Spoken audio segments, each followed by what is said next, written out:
Assalamualaikum warahmatullahi wabarakatuh. Selamat sore teman-teman, selamat datang di podcast. Jadi di sini kita akan membahas salah satu isu yang sangat penting, yaitu adalah sungai ikonik di Indonesia, yaitu adalah Sungai Ciliwung, yang kondisinya ini semakin menjadi perhatian. Nah, Sungai Ciliwung ini merupakan salah satu sungai utama di Pulau Jawa di Indonesia, yang mengalir dari hulu di kawasan Puncak Bogor hingga bermuara di Teluk Jakarta, Laut Jawa. Sungai ini memiliki panjang sekitar 119 kilometer dan melintasi beberapa daerah termasuk Bogor, Depok, dan DKI Jakarta.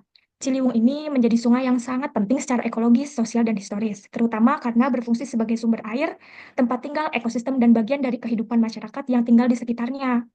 Namun, Sungai Ciliwung ini juga menghadapi berbagai tantangan, teman-teman, seperti pencemaran limbah domestik, penumpukan sampah, sedimentasi, dan kerusakan ekosistem akibat aktivitas manusia. Nah, sungai ini sering sekali menjadi sorotan dalam isu banjir di Jakarta karena perannya yang signifikan dalam sistem drainase kawasan tersebut.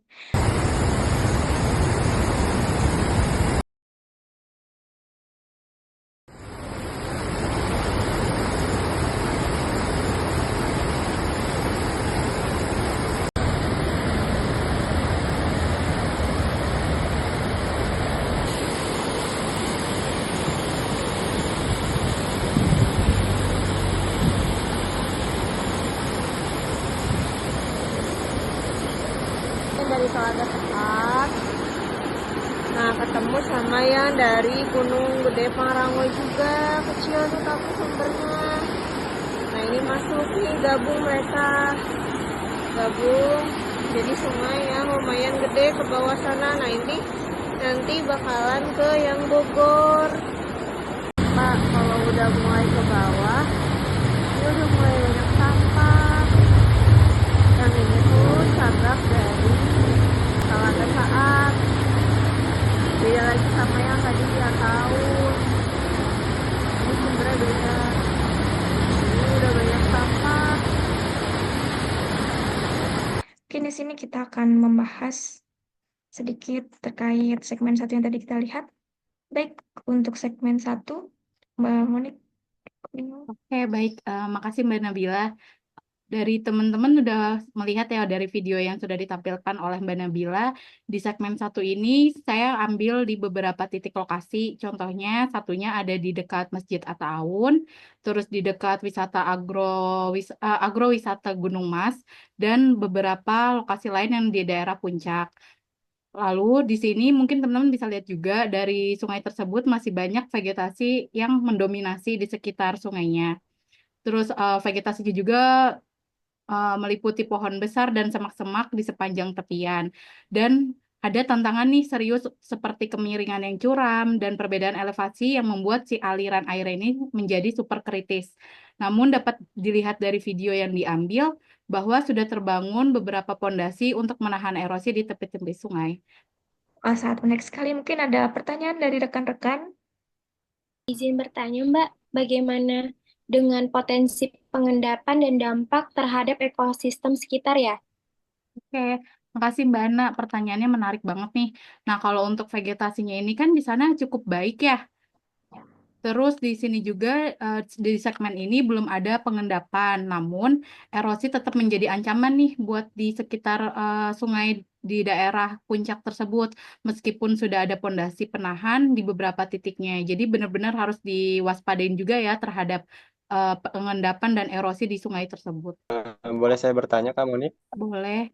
Jadi gini Kak, kan itu ada dua pertemuan ya antara Iya, sungai betul. di video itu. Itu ada pengaruh apa aja Kak dari dua pertemuan tersebut? Kalau untuk di sini berpengaruh Mas terhadap lebar sungainya. Jadi karena adanya pertemuan dari dua sungai kecil yang berasal dari Masjid Atta-Awun dan wisata Gunung Mas, maka pas ada di pertemuan sungai tersebut lebarnya juga semakin luas gitu dibanding sebelumnya. Mungkin Mas Ardi bisa lihat ya Mas, ada sungai kecil dari sebelah kanan dan kiri. Pas mereka bertemu, lebar sungainya juga berpengaruh banget nih, jadi semakin lebar dibanding sama sungai sebelumnya. Kayak gitu. Oke, makasih Kak. Terima kasih atas jawabannya Kak. Terima kasih. Aku mau nanya dong Mbak Monik. Iya, boleh Mas Tangguh, dipersilakan. Iya, tadi kan Mbak Monik sempat bilang ya vegetasinya cukup baik. Nah, ketika vegetasinya cukup baik di segmen satu ini, apakah masih terlalu beresiko atau enggak ya untuk masalah vegetasinya? Bisa dibantu dijelasin enggak, Mbak Moni? Baik, siap. Mungkin kalau vegetasi juga sangat membantu ya, Mas, di mana sifat alirannya itu yang super kritis masih membawa resiko erosi yang besar terhadap tepi-tepian di sungai tersebut. Jadi kita juga bisa mendapati bahwa di segmen satu udah ada yang memasuki wilayah pemukiman warga nih, seperti yang video sedang ditampilkan.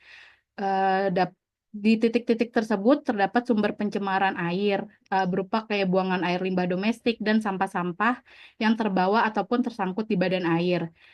Dan ini juga berpotensi nih merubah aliran airnya. Di segmen ini juga kita bisa menemukan adanya pertemuan dua sungai yang tadi sudah dijelaskan oleh saya sebelumnya di pertanyaannya Mas Ardi ya. Kayak gitu. Oke, oke, kalau gitu, Mbak Monik. Oke. Oke, baik. Sangat menarik ya teman-teman untuk segmen satu. Selanjutnya kita masuk ke segmen 2. Kita lihat videonya sebagai berikut.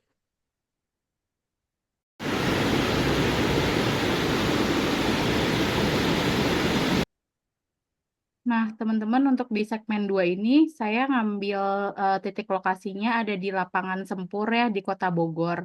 Dari video juga, mungkin teman-teman bisa lihat terjadi perubahan lebar sungai yang awalnya di daerah Ataun atau Puncak itu sangat sempit ya, teman-teman. Pas di sini mereka lebarnya agak lebih luas lah intinya. Jadi, terdapat perbedaan ya antara yang di atas dengan yang di bawah, seperti itu. Terus mungkin teman-teman bisa ngelihat juga di sini di pinggiran sungai terdapat banyak rumah warga sehingga adanya terjadi pencemaran air limbah domestik nih dari pembuangan si toilet atau mungkin cucian apa masyarakat sekitar seperti itu. Waktu saya ngambil ini juga teman-teman ada beberapa sampah nih yang apa banyak gitu di plastik mereka buang langsung ke sungai terus sampahnya juga banyak yang nyangkut di sekitar sungai ataupun terbawa sampai ke badan sungai lainnya. Oke, terima kasih penjelasannya Mbak Monik. Untuk pertanyaan silakan untuk para peserta jika penasaran dengan segmen 2 nih, dipersilakan. Oh iya, sama satu lagi tambahan teman-teman dari sungai yang ada di lapangan Sempur ini juga kita bisa lihat ya, karena adanya perbedaan elevasi yang tidak terlalu signifikan dan cenderung landai nih, mereka itu alirannya masih tergolong seperti aliran superkritis gitu. Alirannya masuknya ke superkritis dan sungainya makin lebar. Kak Monik, tadi kan Kak Monik sempat sampaikan kalau misalnya alirannya itu aliran superkritis ya. Bisa dijelaskan nggak Kak, aliran superkritis itu gimana? Kalau aliran superkritis itu dia biasanya ditandai dengan kecepatan aliran yang cepat. Terus adanya energi yang dominan adalah energi kinetik. Ditandain dengan tidak adanya gelombang permukaan yang merambat ke hulu, alirannya juga hanya ke hilir saja nih. Terus biasanya memang aliran superkritis ini terjadi di kondisi saluran yang curam, Kak, seperti itu. Oke, terima kasih Kak Monik. Sama-sama. Oke, kita Tambahan dong Kak Nabila, boleh nggak? oh, silakan Mbak, silakan kita diskusi di sini. Feel free. Kan kalau dia alirannya superkritis seperti yang udah Kak Monik jelaskan tadi dengan aliran yang dominan, itu alirannya cepat ya Kak ya. Berarti itu ada dampak yang signifikan nggak Kak terhadap erosinya? Oke, pertanyaannya bagus banget nih Mbak. Karena dia alirannya itu super kritis, itu sangat berpengaruh banget Mbak buat di lingkungan sekitarnya, terutama di pinggiran sungainya. Jadi kalau alirannya super kritis itu harus dikasih pondasi nih di pinggiran sungainya untuk mencegah erosi. Mungkin dengan penambahan adanya bronjong sungai, seperti itu. Jadi misalkan adanya si bronjong sungai, kita mengurangi atau meminimalisir adanya erosi maupun longsor di sekitar sungai tersebut. Gitu, Mbak. Oke, makasih Mbak Moni. Sama. Baik, untuk selanjutnya kita akan melihat segmen 3 ya rekan-rekan. Untuk selanjutnya di segmen 3, mungkin apa nih Mas Tangguh hal yang menarik di segmen 3 ini? Mungkin bisa dijelaskan kepada rekan-rekan semua.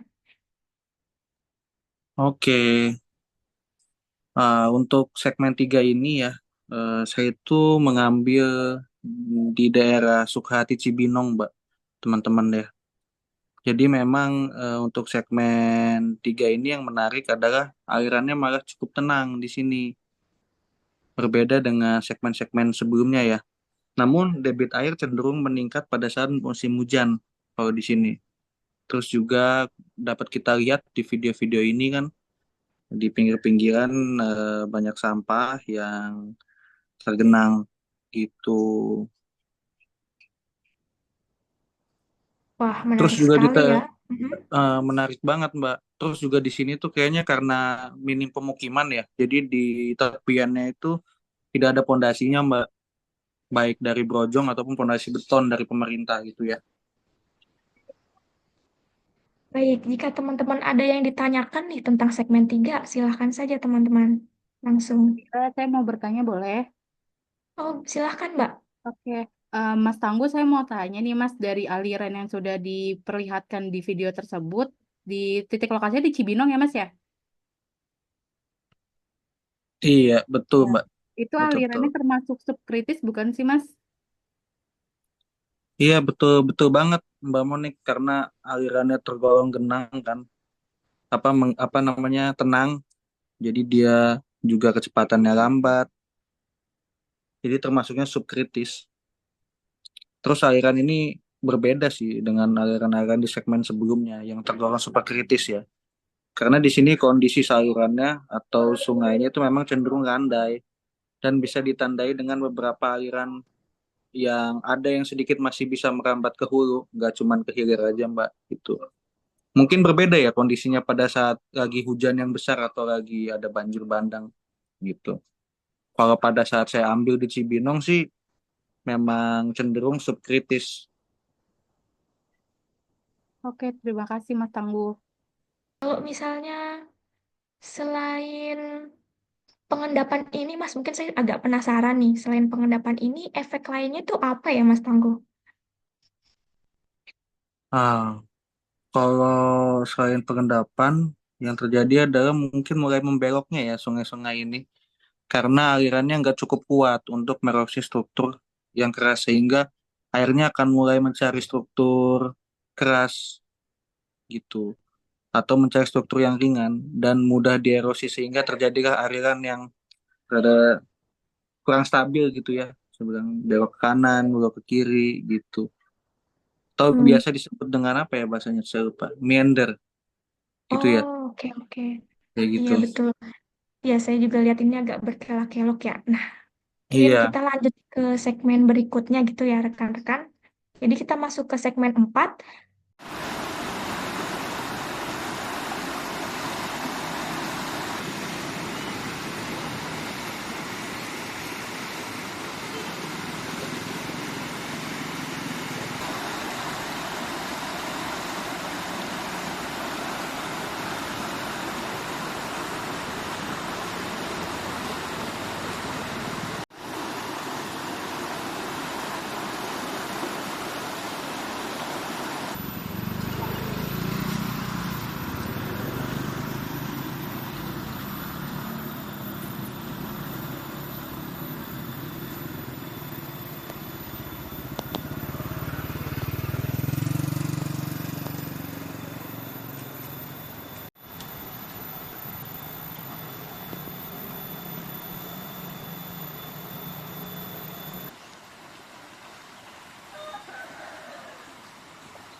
untuk segmen 4 sendiri, eh, mungkin bisa diceritakan ya gimana apa yang diamati di sana, Mas Ardi. Silakan.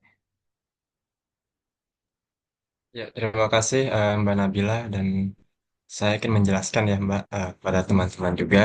Jadi video ini saya ambil di Jembatan Biru di daerah Citayam. Bisa dilihat di video ini bahwa vegetasinya masih rimbun ya. Jadi ini menjadi tantangan karena sering masuk ke badan sungai seperti yang di video bisa kita lihat. Ini memiliki dampak ya, dampaknya ke aliran. Jadi banyak sampah yang bisa tersangkut di ranting-ranting pohon yang masuk ke aliran sungai sehingga mengubah pola aliran juga, menghambat aliran sungai. Selain itu juga jenis dari alirannya ini super kritis dengan kondisi yang eh, cukup dalam ya karena saya lihat sendiri di waktu saya ngambil videonya itu ada orang bapak-bapak dia sedang mancing atau jala kayaknya karena dia bawa jaring. Posisinya itu kedalamannya itu sepinggang orang dewasa. Mungkin ada teman-teman yang mau bertanya. Mas Oh, Ardi, silakan rekan-rekan. Ya, silakan Mbak eh, Nuriana. Oh, ya. ya, apa pohon tumbang juga menjadi penyebab utama hambatan aliran sungainya nggak, Mas? Ya, tadi Mbak Nuriana bertanya terkait pohon tumbang ya. Jadi pohon tumbang itu sangat berpengaruh juga untuk menghambat aliran sungai. Karena pohon tumbang itu kan memiliki diameter yang cukup besar ya. Tadi saja yang saya bahas sebelumnya, ranting pohon yang begitu kecil saja bisa menghambat aliran sungai karena sampah-sampahnya apa namanya, tersangkut di ranting. Apalagi jika pohon tumbang, nah itu bisa sangat berpengaruh sekali untuk menahan sampah-sampah sehingga bisa merubah aliran sungai tersebut. Terima kasih. Mungkin ada lagi yang ingin bertanya rekan-rekan. Mas Ardi, Ya, Mbak Mas Suci. izin tanya, untuk aliran di sekitar segmen 4 ini, apakah alirannya hanya aliran super kritis saja, Mas? Nah, ini menarik nih ya pertanyaan dari Mbak Suci. Terima kasih atas pertanyaannya, Mbak. Saya akan coba jawab. Jadi aliran sekuritis yang ditemukan, Mbak, di sini karena alirannya melambat dan aliran yang mengarah ke hulu. Kemudian karena aliran yang lambat ini menyebabkan sedimentasi yang tinggi sehingga berpotensi membentuk tadi yang sempat disinggung oleh Mas Tangguh ya terkait minder yang bisa mengakibatkan eh, kelok-kelok di aliran sungai. Oleh karena itu, perlu dipasang bronjong di tepi sungai, terutama yang dekat dengan perumahan warga. Bisa dilihat tadi di video bahwa kalau misalkan tanpa bronjong, itu sekitar sungai itu, pinggiran sungainya itu kelihatan ada bentuk-bentuk erosi yang terjadi. Nah, ini juga ada nih di video yang lagi ditampilkan, ada contoh pemasangan bronjong. Jadi itu karena posisinya memang dekat dengan pemukiman, sehingga perlu dipasang bronjong biar tidak terjadi erosi pun longsor di sekitar aliran sungai. Cukup memuaskan Bu Mbak Suci? Cukup memuaskan, Mas, penjelasannya. Jadi banyak tahu Makasih. ya Ya, segmen jangan lupa 4. rating 5-nya ya. Berarti dari satu segmen itu bisa dua aliran seperti itu ya, Mas? Betul, Mbak. Tadi dari penjelasan yang disampaikan. Kemudian kita masuk ke segmen 5 nih.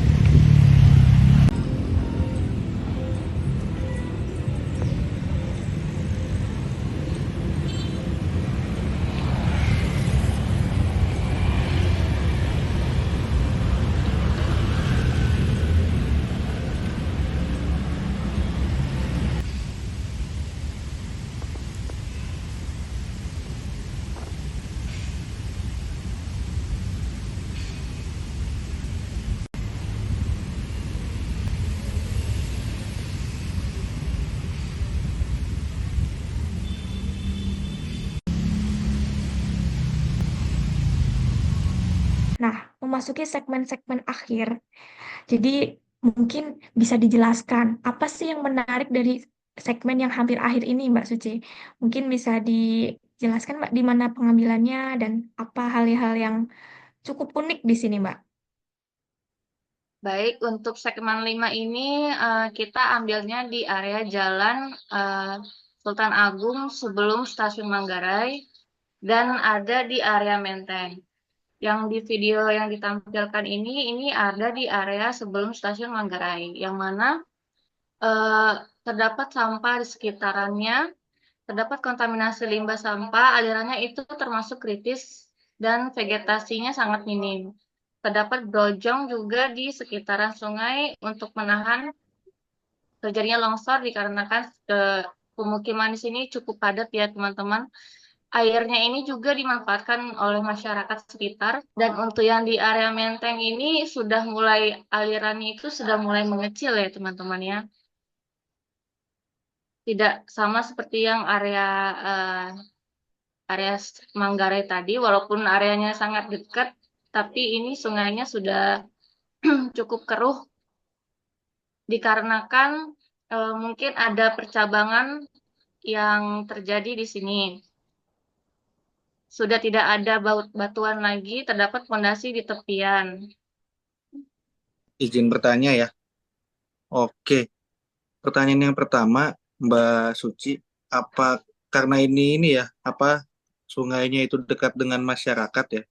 Apakah dipakai untuk kebutuhan domestik atau tidak ya si sungai ini? Menarik sekali ya Mas ya. Kebetulan ketika saya mengambil video itu, beberapa warga terlihat sedang menyuci di sekitaran sungai tersebut Mas, seperti ada yang terekam pada video. Oke, kalau gitu. Terus pertanyaan kedua, Mbak. Gimana Mas? Eh, karena airnya yang cukup keruh ya, kenapa ya masyarakat setempat itu memanfaatkan itu sebagai kebutuhan domestik ya? Mungkin dari Mbak Suci bisa ngasih tahu atau mungkin dari teman-teman ada perspektif gitu kan, supaya kita semua bisa dapat gambarannya lah di sana itu seperti apa. Mungkin karena di sana pemukimannya sangat padat ya Mas, dan sudah tidak bisa memungkinkan untuk membuat sumur tanah ya. Jadi tidak mereka memanfaatkan air yang ada. Oke, kalau dari saya cukup jelas. Oke, baik. Jika ada teman-teman yang ingin bertanya lagi, dipersilahkan. Boleh nanya nggak? Boleh Jadi Mbak, gimana? itu apa ciri perbedaan dengan aliran subkritis? Boleh bagi tahu nggak Mbak? Makasih Mbak. Sama-sama Mbak. Untuk aliran ini dominannya itu kritis ya Mbak alirannya ya. Ini tidak didapati adanya gelombang air yang terhambat ke hulu, yang merambat ke hulu Mbak. Jadi walaupun alirannya lambat dan tenang, tapi tetap mengalirnya dia ke hilir, begitu Mbak. Itu yang membedakan aliran kritis ini dengan aliran subkritis tadi, seperti yang dijelaskan sama teman-teman yang lain tadi. Bagaimana Mbak Nuriana? Oke, Ya. terjawab ya Mbak. Iya. Oke, selanjutnya kita masuk ke segmen terakhir dari teman-teman. Jadi segmen 6 ini merupakan segmen terakhir di Sungai Ciliwung ini.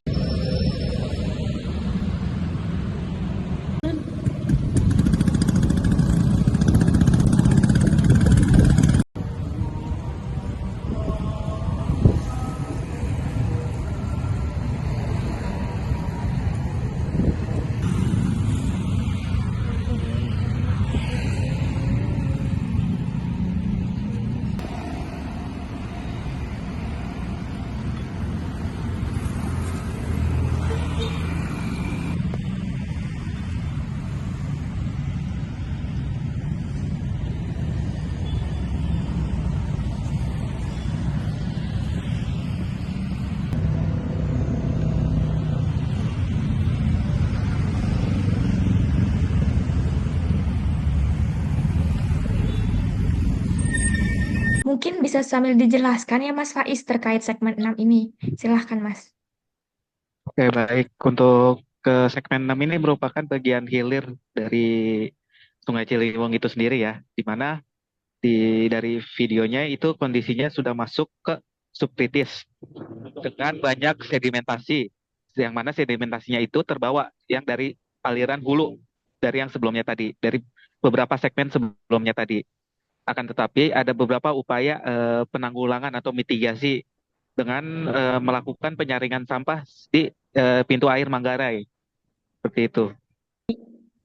Mas Faiz, boleh tanya nggak? Ya, silakan boleh. Eh, Kalau pakai penyaring sampah itu cukup efektif nggak dalam menjaga aliran sungainya? Untuk alirannya ya, sebetulnya efektif. Akan tetapi hanya untuk sampah yang ukurannya besar. Kenapa? Karena di sini alirannya cukup lambat dan beberapa ada yang tidak mengalir. Maka terjadi endapan lumpur yang cukup banyak dan harus dilakukan pengurukan. Ini juga jarang ditemukan vegetasi. Mungkin ada beberapa dari video ya. Jarang itu karena memang semuanya sudah dibeton dan hanya ada pepohonan besar di luar. Seperti itu, Mbak. Video selanjutnya ini juga saya mengambil di beberapa titik ya. Seperti setelah Manggarai itu ada saya ambil di Tugu Tani dan Mangga 2. Dan semuanya hampir kondisinya mirip, di mana itu kekeruhannya dan warna dari sungai tersebut itu hampir sama di kedua titik tersebut, seperti itu. Terima kasih banyak atas penjelasannya, Mas Faiz, terkait segmen terakhir ini. Jadi kita sudah ada di penghujung podcast ya, dan ini sangat benar-benar sangat lengkap. Kita bisa melihat dari hulu sampai ke hilir, bagaimana sungai itu dan berbagai macam alirannya dari super kritis, kritis, dan subkritis. Oke, karena mengingat waktu yang sudah terbatas ya rekan-rekan, dan juga terima kasih untuk semua narasumber dan para peserta yang sudah sangat hebat dan sudah membangun podcast pada hari ini. Oke, mudah-mudahan podcast ini dapat bermanfaat dan juga dapat digunakan untuk mengevaluasi kebijakan dalam pengelolaan Sungai Ciliwung yang bisa dilihat dari berdasarkan pola alirannya. Seperti itu ya rekan-rekan. Kami dari kelompok 5 Mekanika Fluida mengucapkan terima kasih atas kesempatannya dan terima kasih kepada teman-teman yang sudah mendengarkan podcast kami. Semoga bermanfaat. Dan saya akhiri. Wassalamualaikum warahmatullahi wabarakatuh. Waalaikumsalam warahmatullahi wabarakatuh. Waalaikumsalam warahmatullahi Terima kasih, wabarakatuh. Mbak Terima kasih Nabila. rekan-rekan. Terima kasih semuanya ya. See you di podcast selanjutnya. Dah.